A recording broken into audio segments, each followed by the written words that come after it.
Bismillahirrahmanirrahim. Assalamualaikum warahmatullahi wabarakatuh. Innal hamdalillah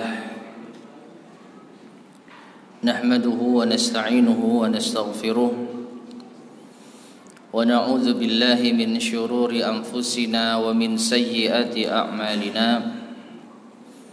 Man yahdihillahu فلا مضل له ومن يضلل فلا هادي له وأشهد أن لا إله إلا الله وحده لا شريك له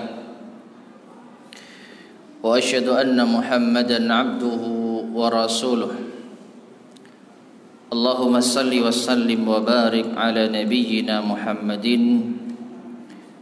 وعلى آله وأصحابه ومن تبعهم بإحسان إلى يوم الدين وبعد. Ma'asyiral muslimin, para jamaah sekalian rahimani wa rahimakumullah.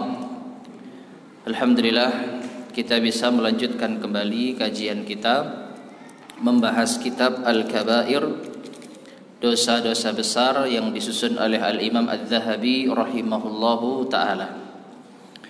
Kita sampai pada pembahasan dosa besar yang ke-35. Ya. Al-Kabiratul Khamisatu Wassalasun. Dosa besar ke-35. At-ta'allumu lid-dunya wa kitmanul ilmi. At-ta'allum, belajar ilmu, lid-dunya, untuk dunia, wa kitmanul ilmi, dan menyembunyikan ilmu. Jadi pembahasan dosa besar yang ke-35 ini ada dua.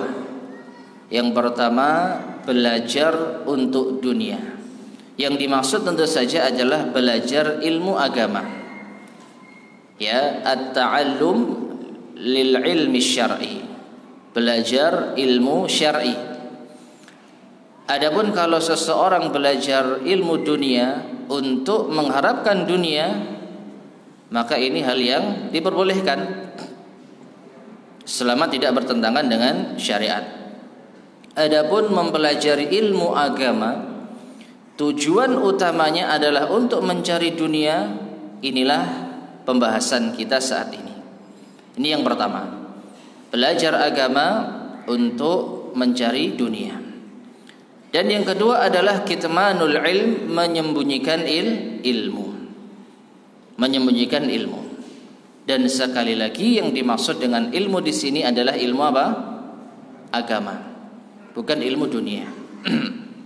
Nah, kemudian Al-Imam Az-Dzahabi membawakan dalil-dalil dari Al-Qur'anul Karim maupun hadis Nabi sallallahu alaihi wasallam. Kita bacakan dalil-dalil yang beliau bawakan. Qala al-muallif rahimahullah, qala Allah Ta'ala.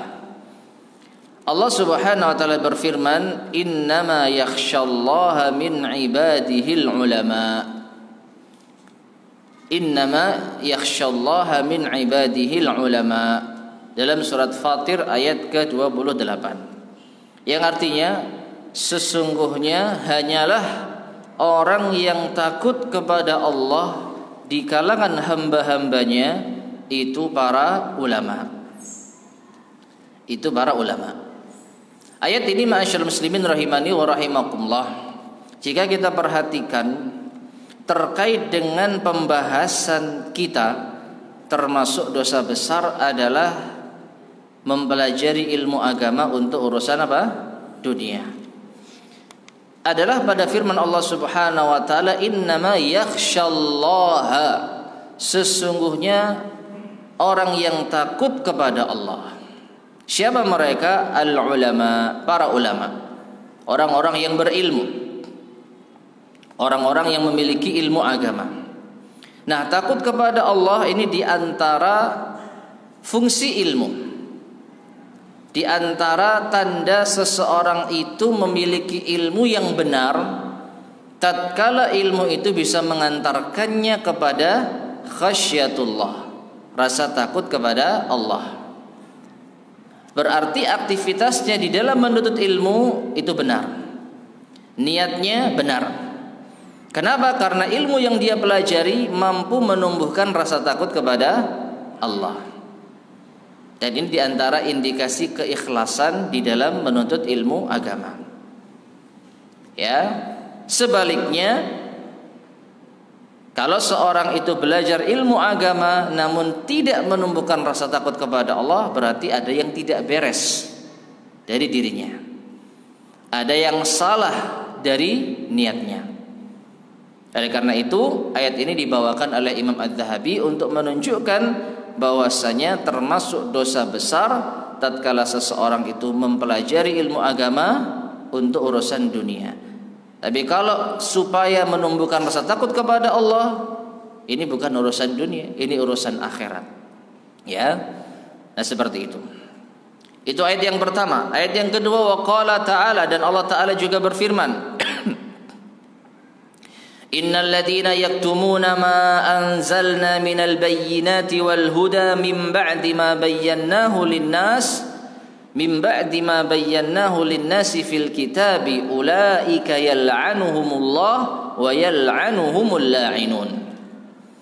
Dalam surat Al-Baqarah ayat 159. Allah berfirman yang artinya, sesungguhnya orang-orang yang menyembunyikan apa-apa yang kami turunkan berupa bayyinah dan petunjuk, min ba'di ma bayyanahu linnas, setelah kami jelaskan itu kepada manusia, fil kitab, di dalam kitab, ulaika yal'anuhumullah, maka mereka ini adalah orang-orang yang dilaknat oleh Allah, wa yal'anuhumul la'inun, dan juga dilaknat oleh siapapun yang bisa melaknat. Surat Al-Baqarah ayat 159. Adapun ayat ini, ma'asyar muslimin rahimani wa rahimakumullah, maka ini terkait yang kedua. Ya, yaitu apa? Kitmanul ilm, menyembunyikan ilmu agama. Mereka yang menyembunyikan ilmu agama setelah mereka mendapatkan petunjuk untuk menyampaikannya kepada manusia, maka Allah ancam, yaitu dengan laknat. Dan bukan hanya Allah saja, tetapi siapapun di antara makhluk-makhluk Allah yang bisa melaknat, itu pun ikut melaknat mereka. Dan di antara tanda bahwasanya sesuatu itu termasuk dosa besar adalah ada ancaman apa? Laknat. Maka jelas kitmanul ilm, menyembunyikan ilmu agama, ini termasuk di antara dosa besar. Meskipun nanti insyaallah akan ada sedikit perincian ya. Tidak semua menyembunyikan ilmu agama, tidak semua yang tidak menyampaikan ilmu agama itu dosa dan tercela. Ada perinciannya sedikit insyaallah. Taib. Itu ayat yang kedua. Ayat yang ketiga. Wa qala ta'ala, dan Allah Ta'ala berfirman, Innal ladzina yaktumuna ma anzalallahu minal kitab. Dalam surat Al-Baqarah ayat 174.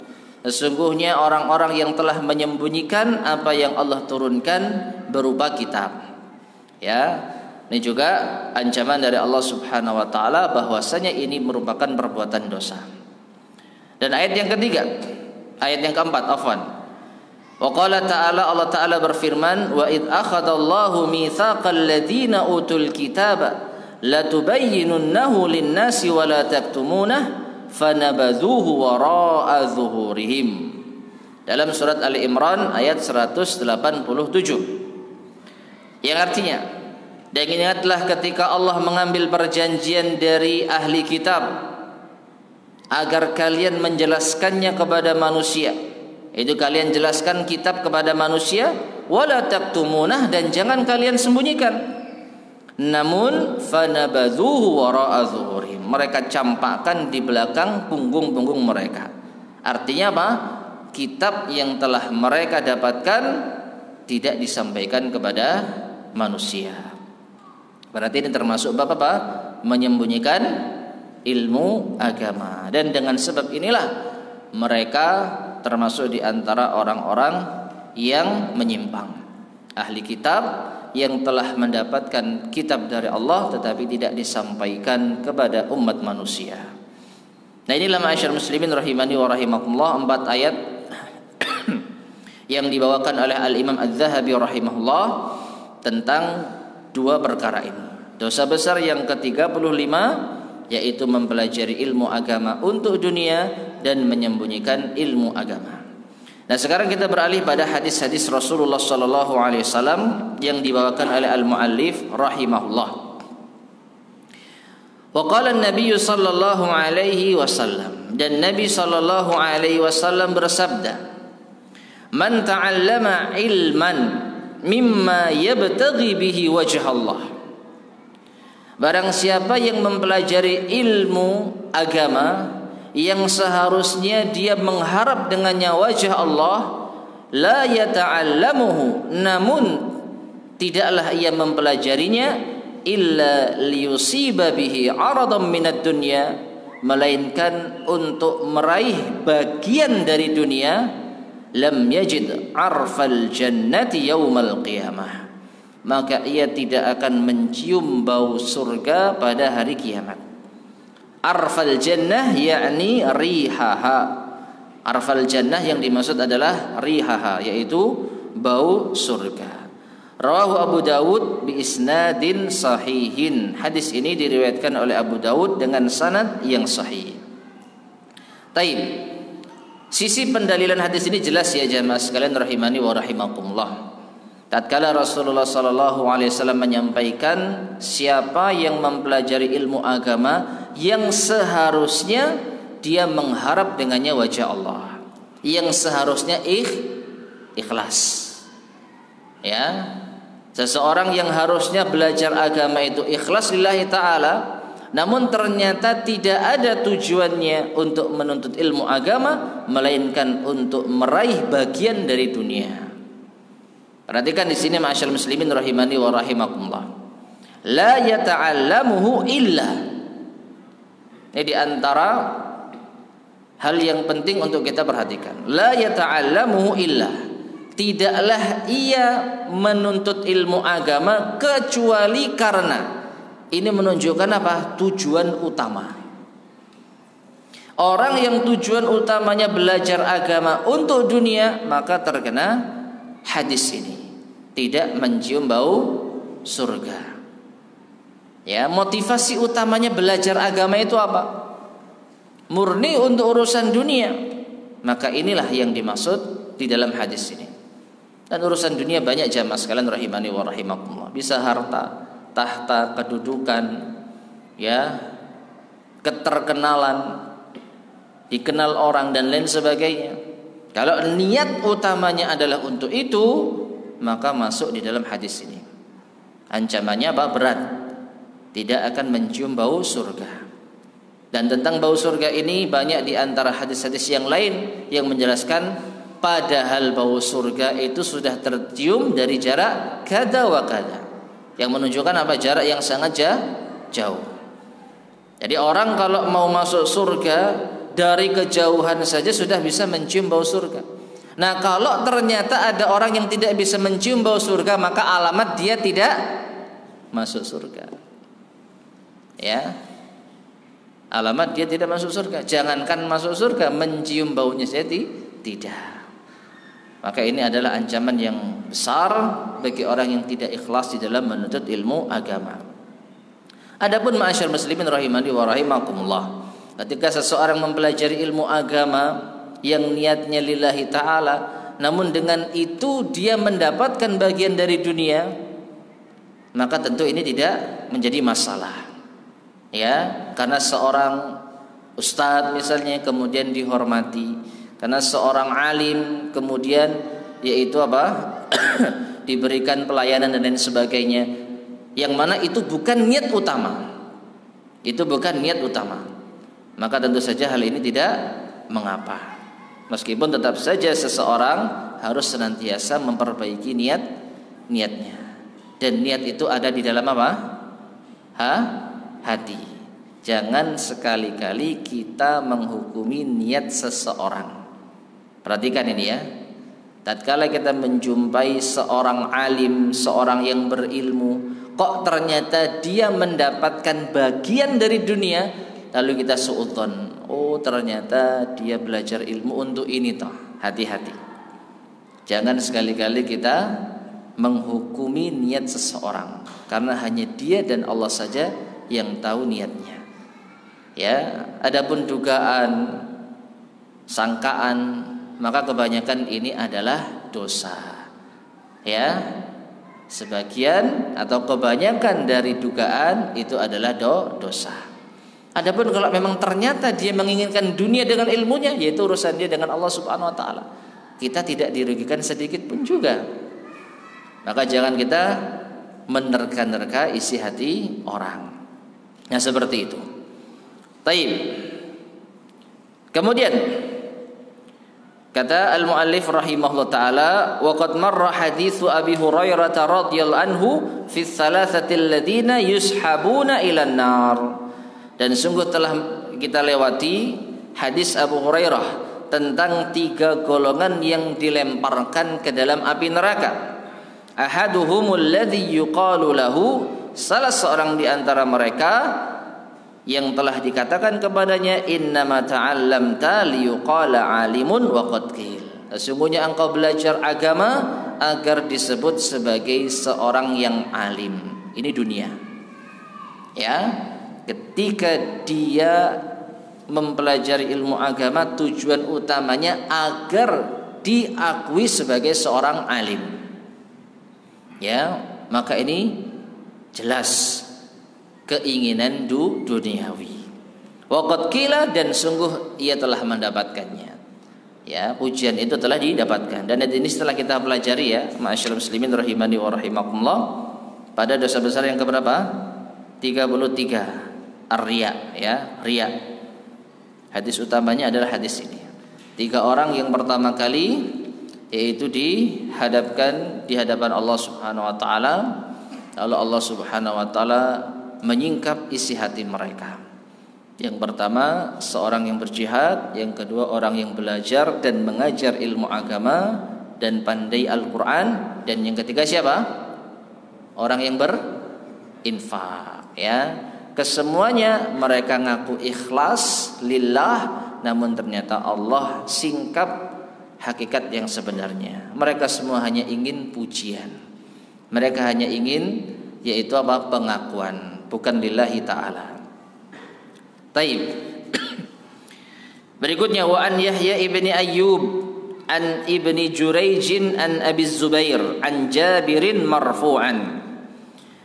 Dari Yahya bin Ayyub, dari Ibnu Jurayj, dari Abu Zubair, dari Jabir bin Abdullah secara marfu', yaitu sampai kepada Rasulullah sallallahu alaihi wasallam.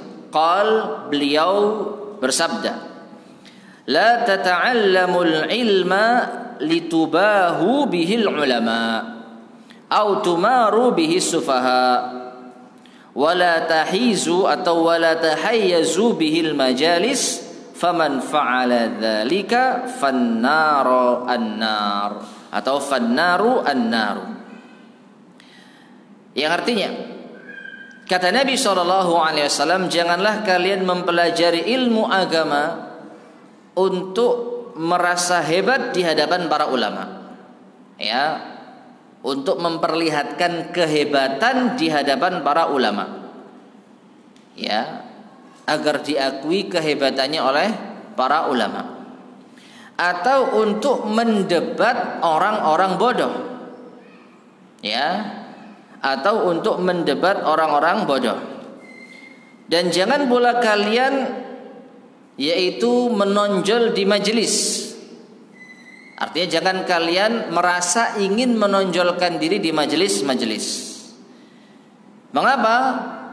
Karena barang siapa yang melakukan hal tersebut, maka takutlah neraka, takutlah neraka. Maka ancamannya adalah neraka, ancamannya adalah neraka. Hadis ini diriwayatkan oleh Ibnu Wahab dari Ibnu Jurayj, tetapi beliau memursalkannya.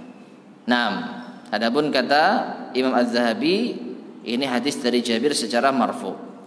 Taib, ma'asyiral muslimin rahimani wa rahimakumullah. Hadis ini menyebutkan atau menunjukkan di antara perkara yang menjadikan seorang menuntut ilmu agama tujuannya dunia.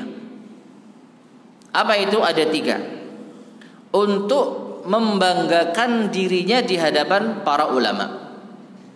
Yang pertama, bagaimana itu? Dia belajar ilmu agama supaya nanti kalau berkumpul dengan sesama ulama itu bisa merasa hebat, ya, bisa nyambung,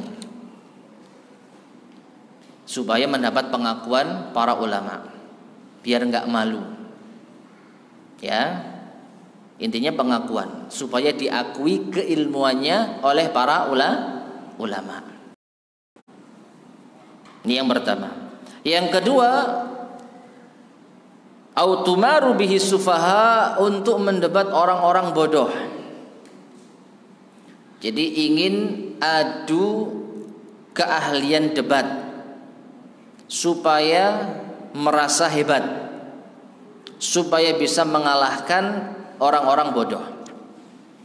Ya. Sama ini juga apa? Dunia. Lagi-lagi ini agar diakui. Oh, si fulan jago debat. Dia telah mendebat puluhan ratusan orang. Nah, lalu dia bangga. Ya, ini tujuan saya belajar, supaya saya bisa mendebat orang-orang bodoh. Ya.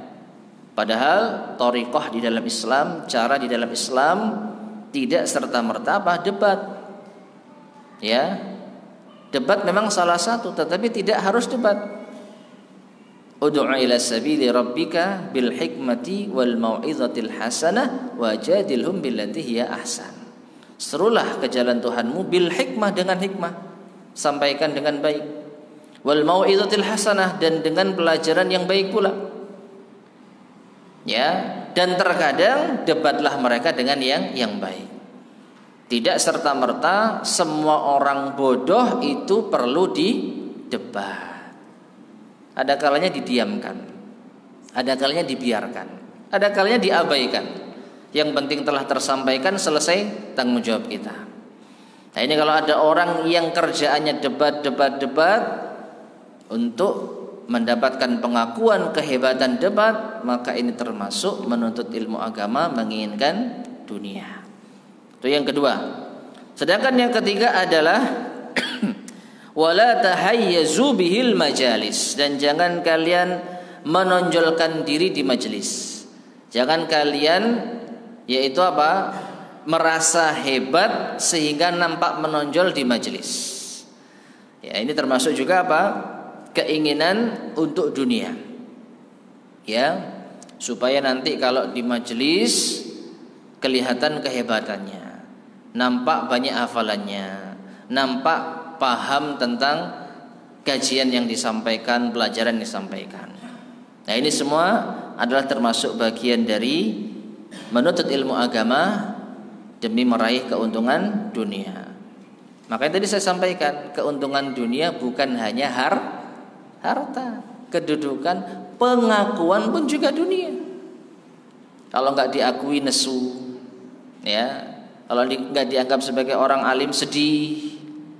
Nah, seperti itu berarti termasuk di antara menginginkan atau belajar agama demi untuk dunia. Nah, seperti itu. Ya, maka ancamannya an-naru an-nar.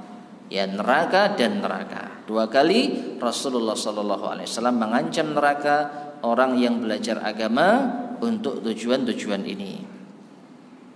Taib. Selanjutnya wara Ishaq ibnu Yahya an Abdullah ibn Ka'ab ibn Malik an abihi anin Nabi sallallahu alaihi wasallam. Diriwayatkan oleh Ishaq bin Yahya dari Abdullah bin Ka'ab bin Malik dari ayahnya, yaitu Ka'ab bin Malik, dari Nabi sallallahu alaihi wasallam bahwasanya beliau bersabda, "Man ibtaghal ilma liyubahi bihi ulama aw yumari bihi sufaha aw tuqbilu afidatun nasi ilaihi fa ilan nar." Ya. Barang siapa yang mencari ilmu agama untuk merasa hebat, menampakkan kehebatan, membanggakan diri di hadapan ulama, atau untuk mendebat orang-orang bodoh, atau agar pendengaran manusia mengarah kepadanya, maka fa'ilan nar, orang ini menuju neraka. 2 yang pertama sudah disebutkan di hadis sebelumnya. Adapun yang ketiga, ini lafaz yang baru kita bacakan. au tuqbilu afidatun nasi ilaihi. Di antara orang yang menuntut ilmu agama untuk meraih urusan dunia, mengharap orang mendengar ucapannya. Perhatikan ya, mengharapkan agar orang mendengar ucapannya, bukan mendengarkan kebenaran, bukan mendengarkan dalil, bukan mendengarkan Quran dan Sunnah.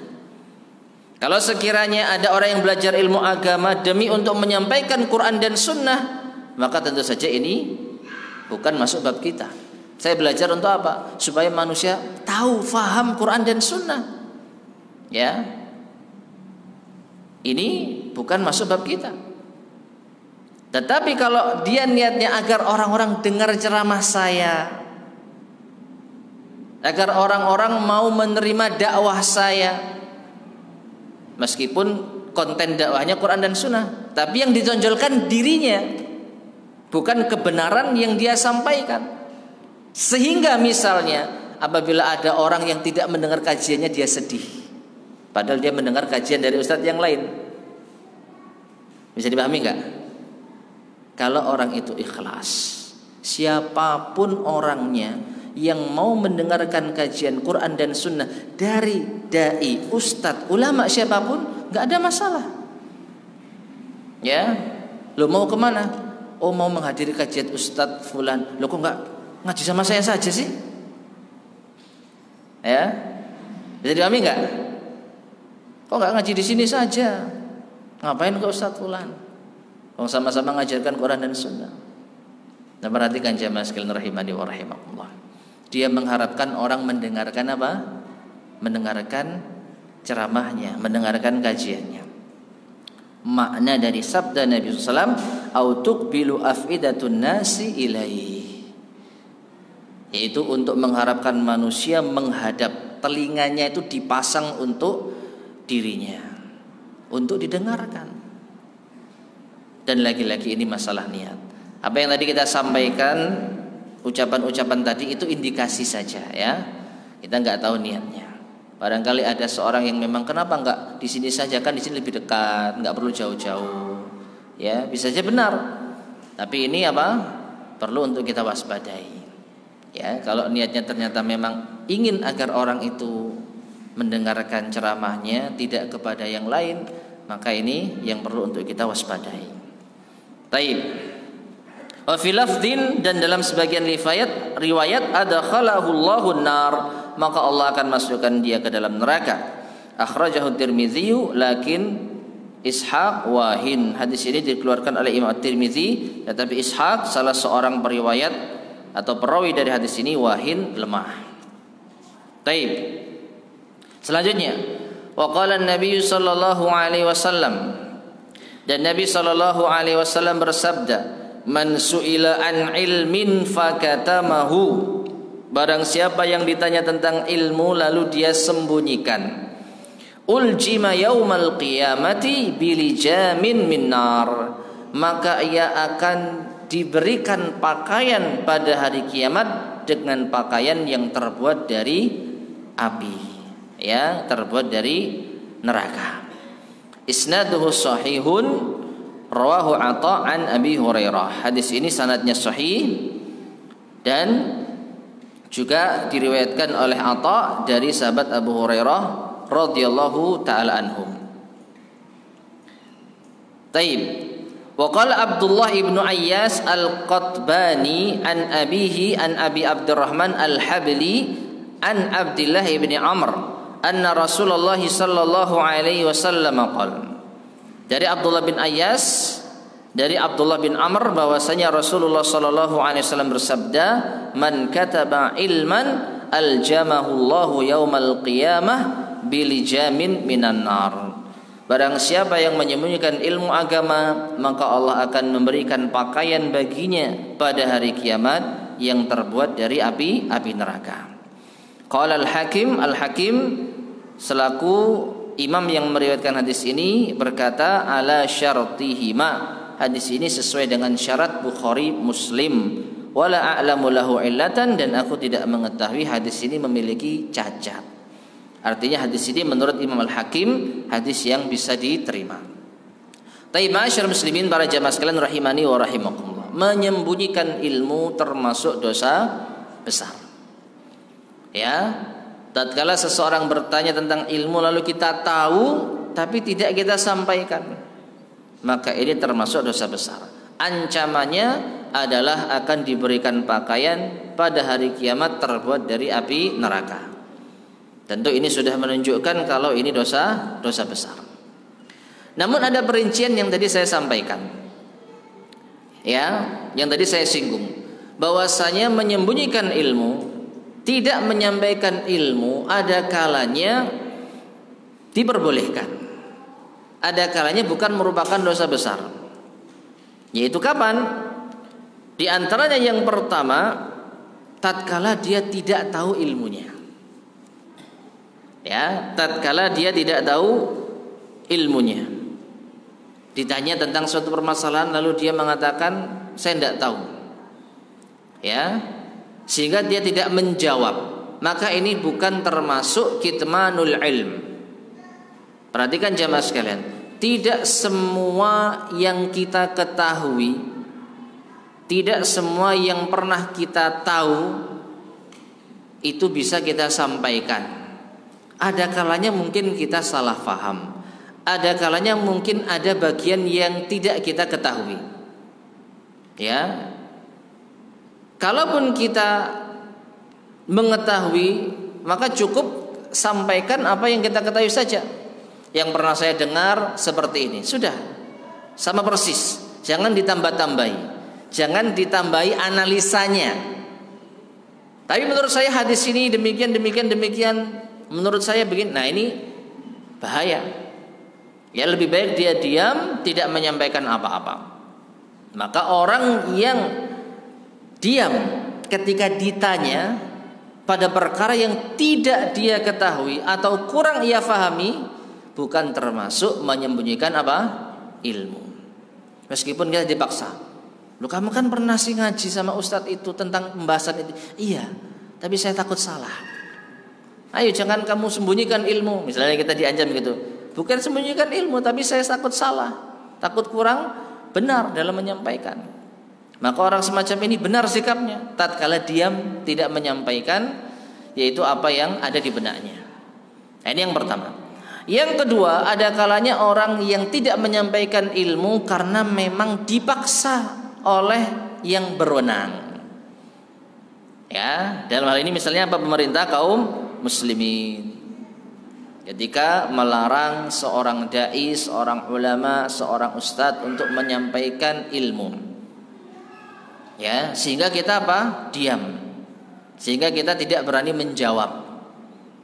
Maka ini insya Allah juga bukan termasuk bab menyembunyikan ilmu yang tercela. Ya, kenapa? Karena dia terancam. Kalau sampai dia bicara, kalau sampai dia sampaikan kebenaran, maka dia akan terancam hukuman. Dan tentu saja ini lebih memotoratkannya. Nah, inilah penjelasan dari Syekh Mansur, yaitu bin Hasan Al-Salman, di antara murid Syekh Al-Albani rahimahullah taala, tatkala menerangkan hadis ini di dalam yaitu ta'liqnya atas kitab Al-Kabair. Taib. Berikutnya, wa qala an-nabiy sallallahu alaihi wasallam, dan Nabi sallallahu alaihi wasallam bersabda, Allahumma inni a'udzubika min ilmin la yanfa'. Ya Allah, sesungguhnya aku berlindung kepadamu dari ilmu yang tidak bermanfaat. Ya, hadis riwayat Imam At-Tirmidzi. Ini hadis yang masyhur ya, doa yang masyhur, meminta perlindungan kepada Allah Subhanahu wa taala dari ilmu yang tidak bermanfaat. Nah, di antara ilmu yang tidak bermanfaat adalah ilmu yang tidak ikhlas.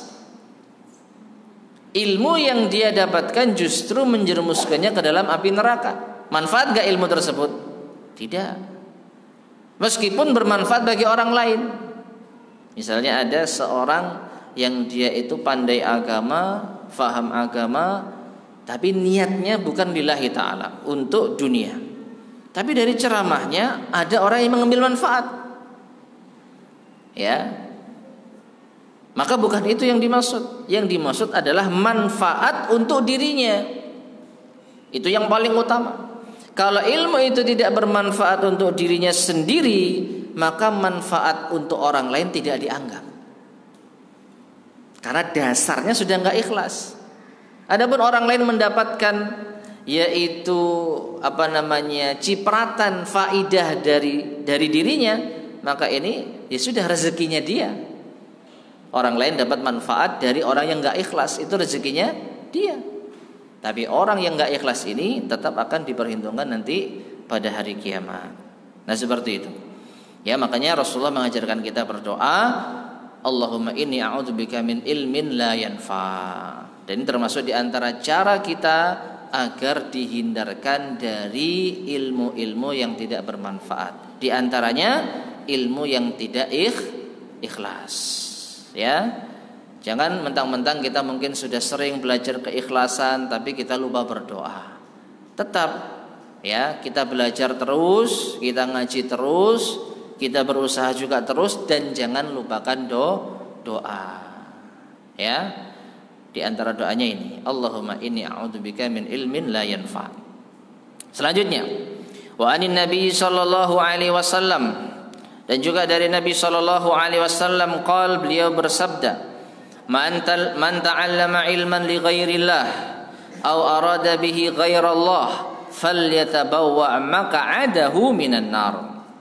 Barang siapa yang belajar ilmu agama untuk selain Allah atau dia menghendaki dengannya untuk selain Allah, maka siapkan tempat duduknya di neraka. Hadis riwayat At-Tirmidzi wa hasanahu At-Tirmidzi, dan juga dihasankan oleh beliau sendiri. 6. Ya, dalam hadis ini jelas ya, orang yang belajar ilmu agama tujuan utamanya untuk selain Allah, maka siapkan tempat duduknya di neraka. Lagi-lagi ancamannya apa? Neraka. Jelas ini termasuk dosa besar. Wa an Ibnu Mas'udin qala, dan dari Ibnu Mas'ud dia berkata, Man ta'allama ilman lam ya'mal bihi lam yazidhul ilmu illa kibra. Barang siapa yang belajar ilmu agama namun tidak dia amalkan, maka tidaklah ilmu itu menambah dirinya kecuali kesombongan. Ya, kecuali kesombongan. Maknanya ma'asyar muslimin rahimani wa rahimakumullah, ilmu yang dia pelajari bahkan mungkin semakin bertambah tapi tidak ada peningkatan amalan, maka sama saja dia semakin sombong. Ya, bagaimana enggak sombong? Dia hanya mengumpulkan ilmu. Apa yang mau diharapkan? Hanya mengumpulkan ilmu tapi tidak ada pengamalan. Ya, kalau bukan sombong apa ini? Berarti ilmunya hanya untuk bangga-banggaan. Azan. Hanya untuk apa? Membanggakan diri. Dan tentu saja ini termasuk harapan menuntut ilmu untuk urusan apa? Dunia. 6. Azan dulu? Ya. Belum? Oh belum. Taib. Kita lanjutkan lagi. Wa ruwiya an Abi Umamah radhiyallahu anhu. Kalau tadi bukan hadis ya. Tadi itu adalah ucapannya siapa? Ibnu Mas'ud. Ucapannya Ibnu Mas'ud. Dan insyaallah tidak menyelisih hadis. Karena tadi sudah kita sampaikan ada sisi kebenarannya.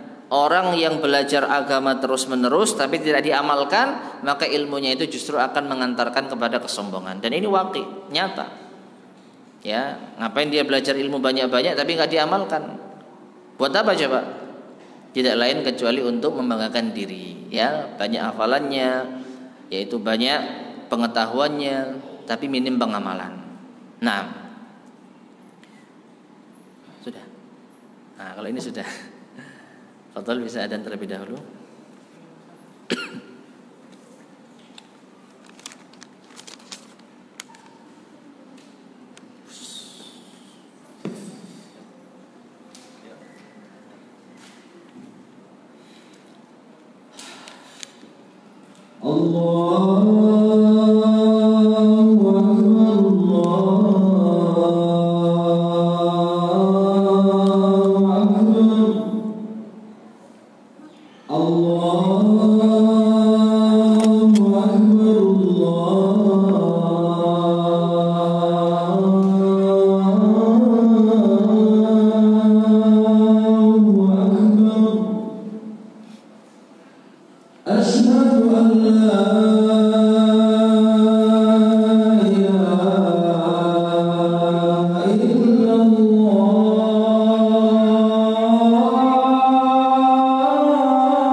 Bismillahirrahmanirrahim. Ma'asyiral muslimin rahimani wa rahimakumullah. Kita lanjutkan lagi. Qala al-mu'allifu rahimahullah wa ruwiya an Abi Umamah radhiyallahu anhu 'anil Nabi sallallahu alaihi wasallam qala.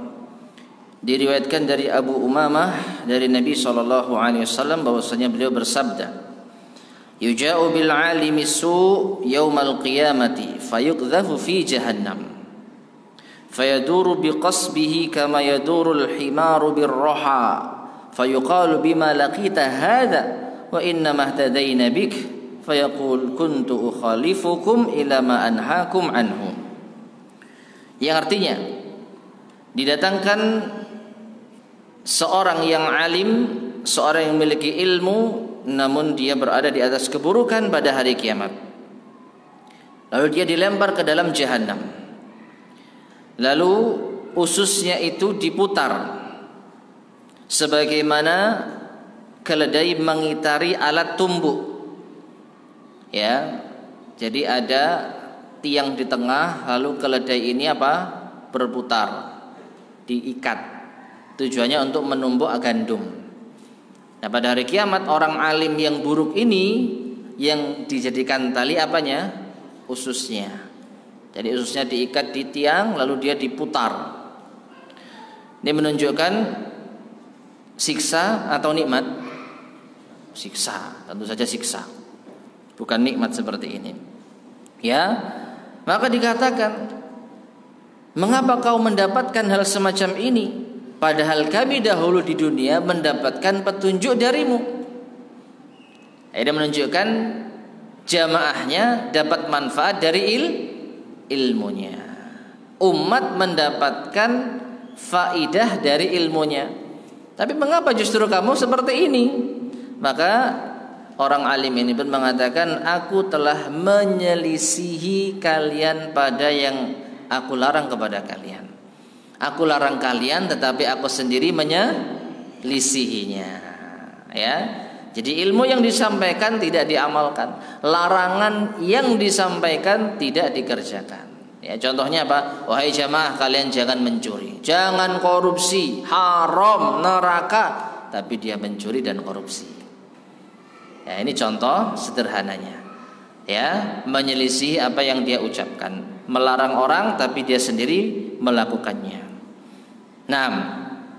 Wa qala Hilal ibn al-Ala, hadis tadi itu diriwayatkan oleh Bukhari dan Muslim, ya, sahih. Dan yang terakhir, wa qala Hilal ibn al-Ala, talabul ilmi syadid. Ini petuah yang luar biasa, ya, perhatikan. Ya, Hilal bin al-Ala yaitu seorang ulama yang wafat tahun 280 Hijriah.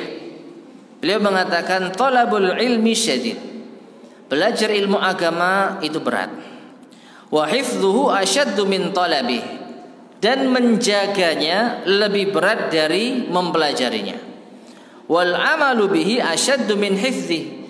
Dan mengamalkannya lebih berat dari menjaganya. Wassalamatu minhu asyaddu minal amali bih. Dan selamat darinya itu lebih berat dari mengamalkannya. Perhatikan, ada 4 tahapan. Yang pertama belajar, yang kedua menjaga, yang ketiga mengamalkan, yang keempat selamat dari ini semua. Ya, dari yang susah sampai lebih susah dan paling susah. Belajar ilmu agama susah, ya. Butuh kesungguhan, butuh datang di majelis, butuh mendengarkan, butuh menyimak. Setelah itu selesai belum? Menjaganya, menghafalnya lebih susah lagi. Cukup? Belum. Harus diamalkan, lebih susah lagi, harus istiqomah. Dan yang paling susah adalah selamat darinya. Apa artinya? Apa yang telah kita pelajari, apa yang telah kita hafal, apa yang telah kita amalkan jangan sampai menjadi bumerang bagi kita. Jangan sampai justru menjadi sebab celakanya kita di akhirat. Di antaranya karena ikhlasan. Ya. Pertama belajar, masya Allah, ikhlas. Menghafalnya juga ikhlas, mengamalkannya juga ikhlas. Tapi ketika sudah diuji, keterkenalan, kedudukan, kehormatan, sanjungan, hilang itu semua. Jadinya nggak ikhlas. Ya, 1-3 dia berhasil menjaga keikhlasan, tapi bagian keempat ternyata dia nggak selamat. Ya, karena sebab ilmu yang dia miliki. Maka perhatikan, ini petuah yang sangat luar biasa, ya. Belajar ilmu agama dengan tahapan-tahapannya ini harus kita benar-benar perhatikan. Semuanya kalau bisa kita berada di jalur yang benar. Belajarnya ikhlas, menghafal dan menjaganya juga ikhlas, mengamalkannya ikhlas, dan juga setelah itu kita senantiasa diberi keikhlasan. Wallahu taala alam bissawab. Taib ma'asyar muslimin rahimani wa rahimakumullah. Inilah akhir dari penjelasan yang dibawakan oleh Imam Az-Zahabi rahimahullahu taala. Ini ada pertanyaan, tapi sebenarnya ada tambahan. Gimana Pak? Boleh tak nambah? Boleh nambah. Ini faedah insyaallah penting. Saya tambahkan dulu, ya. Jadi pembahasan ini ma'asyar muslimin rahimani wa rahimakumullah, setidaknya ada 2 perkara penting yang bisa kita ambil pelajaran mempelajari dosa besar ke-35 ini. Yang pertama, ini menunjukkan pentingnya niat. Menunjukkan apa? Pentingnya niat. Ini sampai ke 35. Padahal dosa yang pertama masalah apa? Kesyirikan. Itu juga masalah niat di dalam beribadah yang diserahkan kepada selain Allah. Tapi ternyata sampai dosa besar ke-35 ketemu lagi masalah niat, masalah ikhlas. Ini menunjukkan keikhlasan adalah hal yang sangat penting. Semua bisa masuk. Salat harus ikhlas, puasa harus ikhlas, sedekah harus ikhlas, belajar ilmu agama pun juga harus ikhlas. Masuk kemana-mana ikhlas ini. Ya, tidak ada yang sedahsyat ini dalam urusan agama yang bisa masuk ke berbagai macam cabang-cabang agama melainkan keikhlasan, niat. Ini poin pertama. Dan yang kedua, masyaallah muslimin rahimani wa rahimakumullah, nasihat bagi kita para penuntut ilmu sekaligus orang tua yang memiliki anak keturunan yang mungkin akan kita ajak untuk menuntut ilmu agama. Untuk apa? Ya untuk ikhlas. Ya, kita yang belajar di pesantren, yang belajar di yaitu perguruan tinggi ilmu Islam, apa motivasi kita? Tanya berulang-ulang, saya ini belajar untuk apa sih? Apakah hanya untuk titel? Apakah hanya untuk ijazah? Nah, masalah ijazah ada lagi pembahasannya. Di antara Syekh Muhammad bin Shalih Al-Utsaimin memerinci, kalau dia belajar ilmu agama hanya sekedar untuk titel yang nanti bisa untuk ngelamar kerja, paling enggak S1, ya nanti gajinya paling enggak sekian lah, makanya saya belajar di universitas ini, maka ini jelas mengharapkan dunia. Tapi kalau dia belajar ilmu agama di universitas untuk dapat ijazah yang menjadi sarana supaya bisa menyampaikan kepada manusia. Contohnya apa? Saya ingin ngajar. Tapi yang namanya ngajar itu ada standarnya. Gak mungkin ngajar mahasiswa pakai ijazah SMA. Berarti saya harus apa? Ngejar titel supaya nanti saya bisa berdakwah di kampus. Supaya nanti saya bisa ngimbangi orang-orang yang punya titel tapi yang pemahamannya menyimpang. Nah seperti ini boleh nggak? Boleh. Karena dia ingin mendapatkan ijazah bukan untuk dunia, tapi untuk apa? Dakwah. Menjadi sarana di dalam dakwah. Nah ini yang kedua. Nah orang tua juga sampaikan kepada anaknya motivasi untuk dunia. Motivasi untuk agama. Nah kamu belajar di pesantren, ya belajar di universitas, hati-hati ya, jaga keikhlasan. Ya, jangan kita memberikan kesan nanti kamu kalau bisa S1, S2, S3 enak loh, ya. Nanti kamu bisa terkenal, ceramah di mana-mana, ngisi di sana sini. Nah ini hati-hati. Kadang-kadang kita memberi contoh ustadz yang sudah tenar, yang ustadznya sendiri tidak kita ragukan keutamaannya, ya. Dan ustadz itu sendiri kita husnudzon dia ikhlas lillahi ta'ala. Dia niatnya untuk mengajarkan ilmu agama, tapi Allah kasih dia dunia, nggak ada masalah, ya. Bahkan termasuk di antara kemuliaan seorang yang memiliki ilmu agama ketika Allah Subhanahu wa taala berikan anugerah tanpa ia harapkan, tanpa ia minta, tanpa ia cari. Nah tapi kita jangan salah mencontohkan orang, ya. Lu lihat tuh ustadz itu kemana-mana naik mobil, lah ini dunia, kemana-mana dijemput sana sini. Ustadznya nggak masalah, mungkin dia sama sekali tidak terbesit di dalam pikirannya. Tapi anak kita diajari cara berpikir seperti itu salah. Bahkan kalau bisa kita tanamkan kepada anak kita menuntut ilmu itu yang susah-susah, jangan yang enak-enaknya saja. Nah seperti itu jamaah sekalian rahimani wa rahimakumullah. Ya, makanya Imam Ahmad mengatakan al ilmu la ya'diluhu syai'un liman sahat niyatu. Ilmu itu tidak ada yang bisa menandingi keutamaannya bagi yang baik niatnya, bagi yang niatnya benar. Dan ketika ditanyakan tanda niat benar itu bagaimana ya Imam Ahmad, beliau mengatakan ada dua, yaitu yanwi raf'al jahli an nafsihi wa an ghairi. Yaitu dia berniat untuk mengangkat kebodohan dari dirinya dan orang lain. Ini indikasi niat ikhlas. Belajar agama supaya dirinya enggak bodoh, ya, supaya dirinya faham agama. Yang kedua, belajar agama agar dia bisa mencerahkan umat. Kasihan umat ini, nggak tahu urusan agama, nggak tahu wudu, nggak tahu sholat. Saya harus belajar supaya nanti setelah saya belajar saya bisa memberikan pencerahan. Maka ini indikasi niat yang benar. Dan ini juga disebutkan oleh Syekh Saleh Al-Utsaimin rahimahullah, dua perkara. Dan beliau menambahkan ada 3 dan 4. 2 yang pertama, di antara tanda keikhlasan di dalam menuntut ilmu untuk mengangkat kebodohan dari dirinya yang pertama, dan untuk mengangkat kebodohan untuk siapa? Orang lain. Yang ketiga, yaitu beliau mengamalkan untuk diamalkan. Beliau mengatakan ilmu itu di antara tanda keikhlasan di dalam menuntutnya apabila dia berniat untuk diamalkan. Ya, supaya saya bisa mengamalkan ini maka saya harus mempelajarinya. Dan yang keempat, yang terakhir, di antara indikasi niat yang ikhlas di dalam menuntut ilmu, yaitu dia berniat untuk menjaga ilmu, menjaga kelestarian ilmu. Sekarang orang-orang sudah banyak yang berpaling dari agama.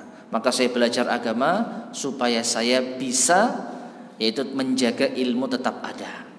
Ya, supaya ilmu ini tetap lestari.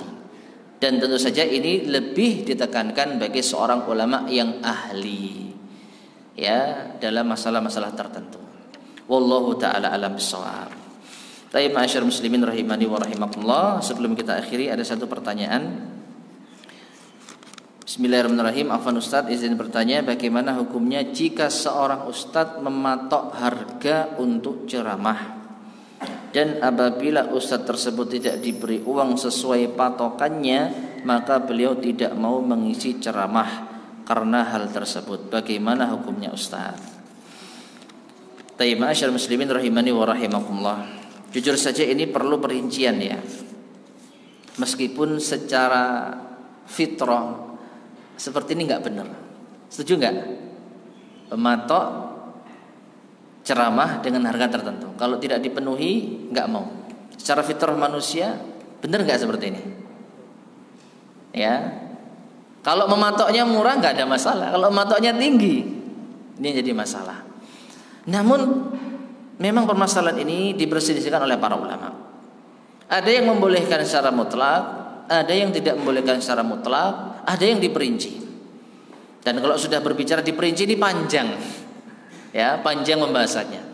Nah, di antara dalil yang membolehkan adalah hadis Nabi SAW, inna ahaqqa ma akhadtum alaihi ajran kitabullah. Sesungguhnya sesuatu yang kalian berhak untuk ambil upahnya adalah kitabullah. Maksudnya mengajarkan kitabullah, mengajarkan agama. Nah, di dalam hadis ini Rasulullah SAW membolehkan kita mengambil upah untuk mengajarkan agama.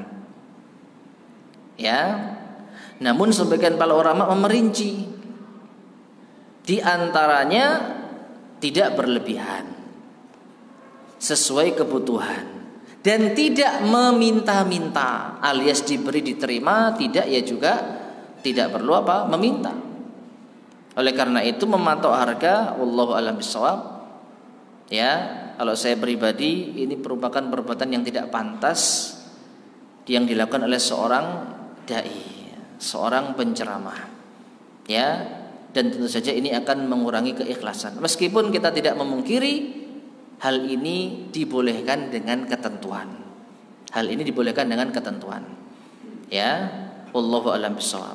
Jadi kalau saya pribadi lebih baik menghindari orang-orang yang mematok ceramahnya dengan tarif atau nominal tertentu, apalagi besar, ya, jutaan, puluhan juta. Kalau nggak mau nggak datang, maka ini sangat kental sekali mengharapkan dunia.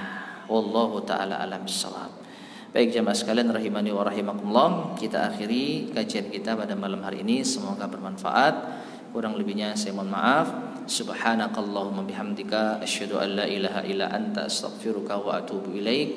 Walhamdulillahirabbil alamin. Assalamualaikum warahmatullahi wabarakatuh.